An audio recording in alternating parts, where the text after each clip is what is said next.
Man of sorrows, she is talking of the mother, you see, who comes in response to this one, mother of sorrow.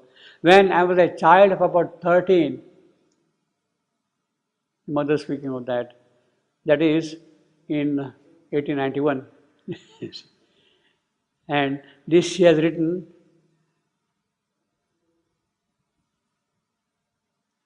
in 1914, about 36 years after the experience.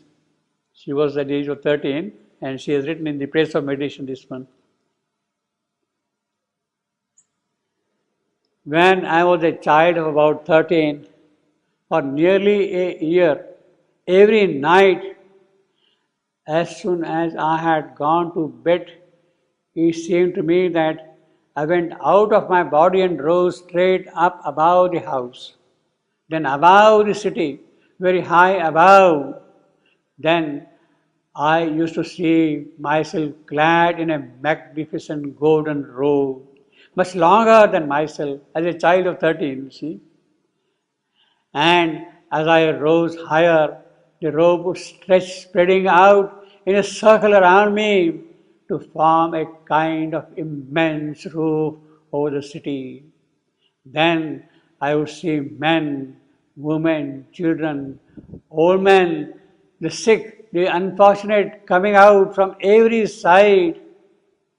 They would gather under the outspread robe, begging for help, telling of their miseries, their suffering, their hardships. In reply, the robe, supple and alive, would extend towards each one of them individually. The moment you touch the robe, and as soon as they had touched it, they were comforted or healed, and went back into their bodies happier and stronger than they had come out of them. Nothing seemed more beautiful to me as a child, of course, what a beautiful thing, no? Nothing could make me happier, and all the activities of the day seemed dull and colorless and without any real life. Beside this activity of the night, which was a true life for me. Often, while I was rising up in this way, I used to see at my left an old man, silent and still, who looked at me with kindly affection and encouraged me by his presence. An old man. Mother never identified this old man later on. You see, who he could be. You see, she was not asked also by anybody who could be. You see, silent and still, who looked at me with kindly and affection. Now that deep experience, that almost inexpressible reality, is translated in my mind by other ideas which I may describe in this way.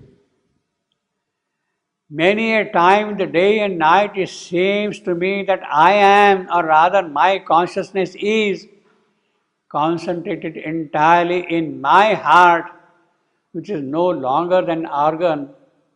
It is not a physical, physiological heart, no longer an organ, not even a feeling, but the divine love, impersonal, eternal, and being this love, I feel myself living at the center of each thing upon the entire earth.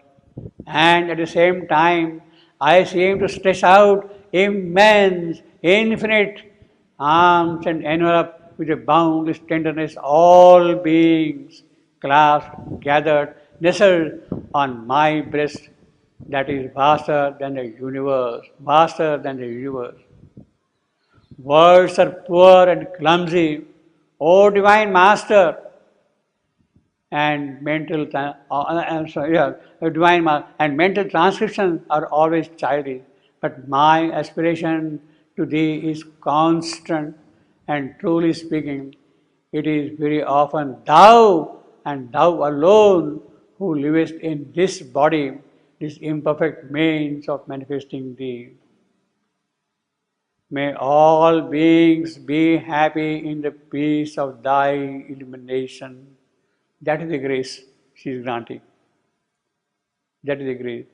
May all beings be happy in the peace of thy illumination. 22 February 1914, after coming here. No, sorry, before coming here to Pondicherry, AC. Well, let's move on.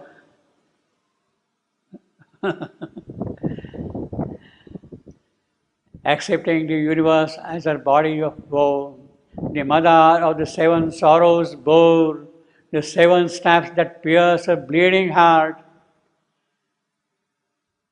The beauty of sadness lingered on her face. I think there is something also, seven steps. Yeah, seven steps. Now this is a little metaphysical. Sri Aurobindo talks of sevenfold ignorance in the life divine. Seven types of ignorance, and each is a step. While they are on the cosmic scale, each is a step for us as an individual. Original ignorance. We are ignorant of the Absolute, which is the source of all being and becoming. Who that is, where from we come, absolutely no knowledge of it. We take partial facts of being, temporal relations of the becoming for the whole truth of existence. That is the first, the original ignorance. Cosmic ignorance, second.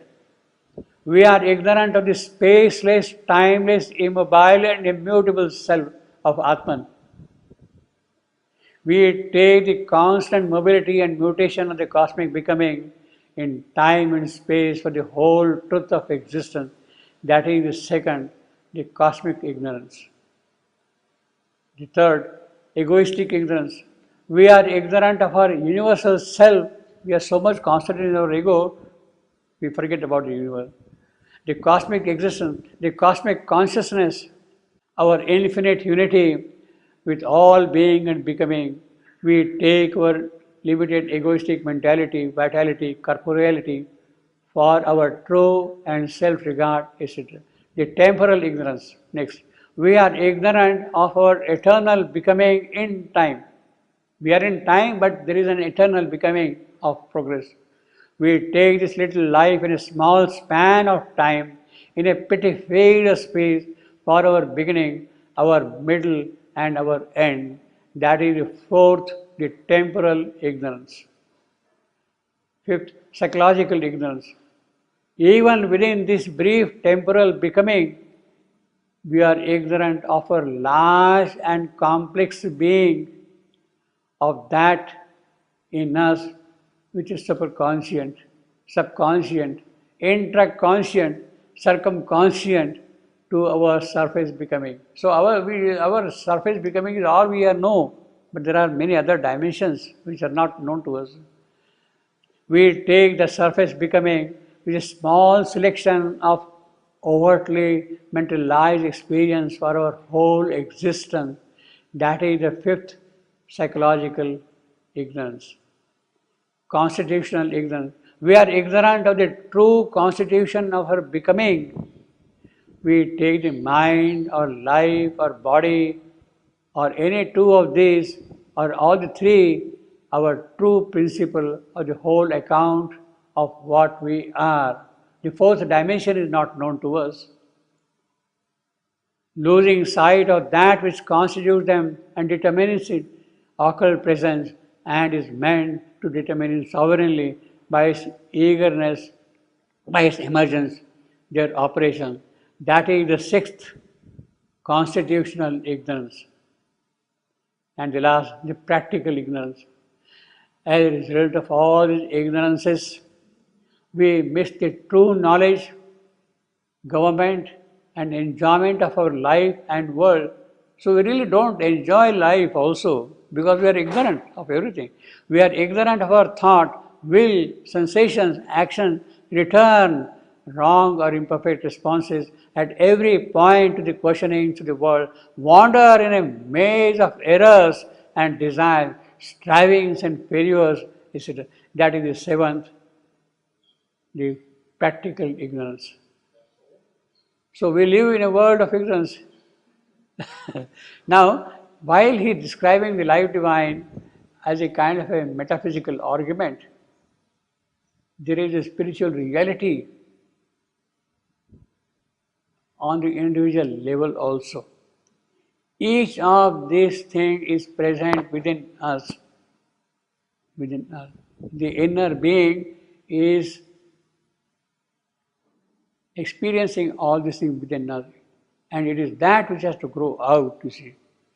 And that is possible only when the soul can start opening out. The true soul, which has the true knowledge of things, which is beyond ignorance. When that comes out, then it starts shedding light on these sevenfold aspects of ignorance, you see. So that is a kind of a necessity for us. So when he is describing the life divine, he will talk in a metaphysical term, but it has a tangible, inward, concrete aspect in our personality also. The sevenfold ignorance. And these are the sevenfold steps. 7 steps of 7 ignorances we experience all the while. Although here in the description, he is taking, so to say, the picture of Christ. It is, in fact, much larger than that. It is much larger. For the purposes of making it concrete, visible, definite, you present it in the form of the crucifixion of Christ and the sorrows connected with that, a certain truth which has been seized by the Catholic mysticism, it is that. But beyond that, actually it is something more deep, much deeper than that, you see. Of sadness lingered on her face, her eyes were dimmed with the ancient stain of tears, her heart was riven with the world's agony.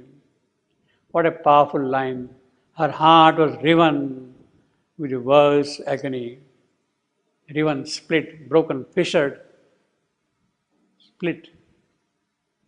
Her heart was riven with the world's agony. This is what we have seen also, see. And burdened with the sorrow and struggle in time, and anguished music trailed in a rapt voice. Anguished music trailed in a rapt voice, you see. Her voice is rapt, but there is the anguish in that voice. And burdened with the sorrow and struggle in time. Now this is a very powerful description. Let me tell something different in that context. This word riven is a very powerful word.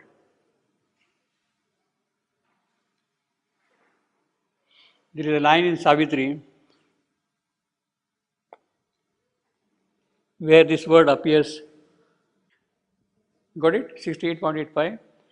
Alone a process of events was there, and nature's plastic and protean change, and strong by death to slay, strong by death to slay, you see, or to create,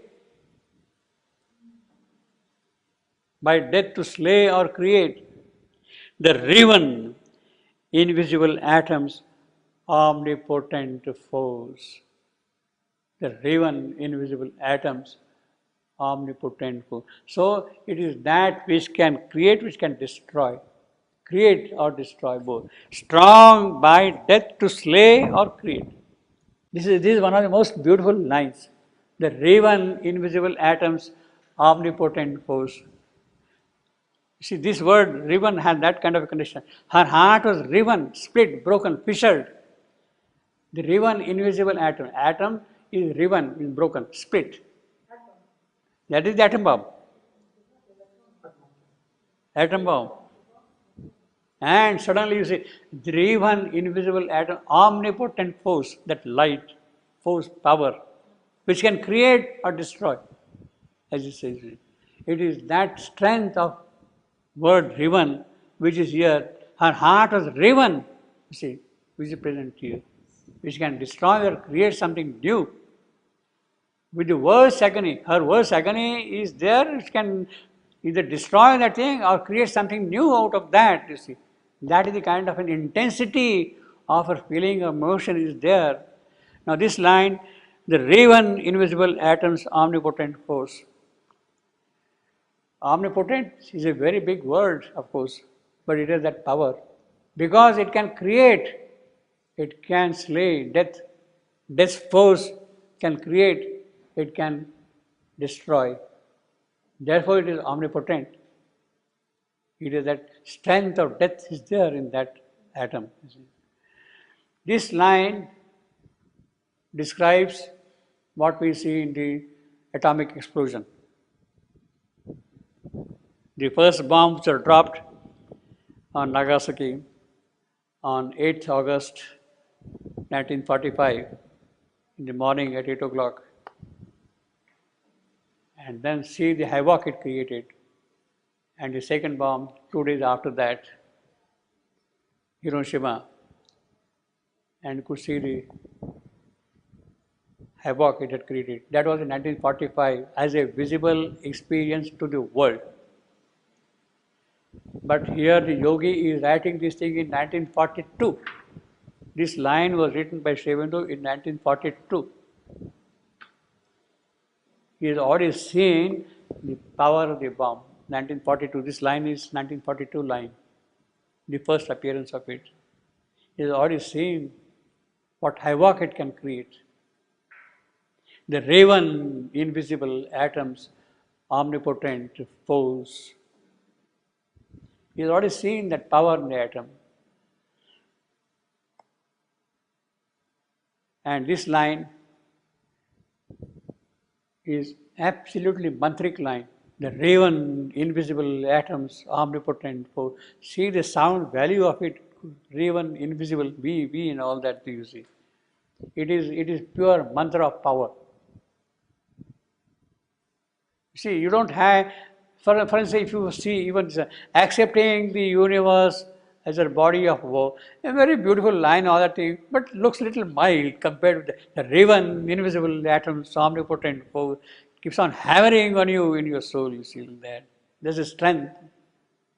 So that kind of a mantra comes once in a while in Savitri, the raven, invisible.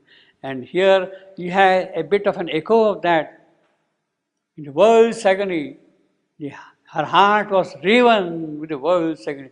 That word riven. See, just imagine now, her heart was fissured with the world's agony. Gone, totally gone. See, her was cracked, split. No, it will not do. The only word is this one, more just, riven. And therefore it is a strength of abolishing world's agony. It is that which gives the kind of a mantric effect to the whole thing. So how Sri Aurobindo knew about it and all that is a great mystery. In 1942, actually, although the atom bomb was exploded in August 1945, 3 years after this, the first nuclear chain reactor which demonstrated the possibility of splitting the atom was demonstrated on 2nd December 1942. 2nd December 19. This first graphite reactor went into operation to establish the chain reaction, nuclear chain reaction. 1 neutron producing 3 neutrons, 7 neutrons and exploding, that kind of a thing. Control chain reaction. That was demonstrated on 2nd December 1942.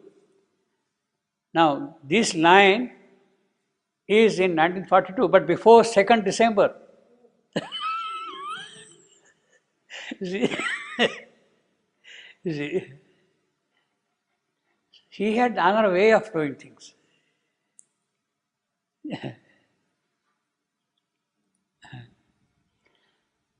Her heart was riven with the world's agony and burdened with the sorrow and struggle with time, and anguish music trailed in a rapt voice.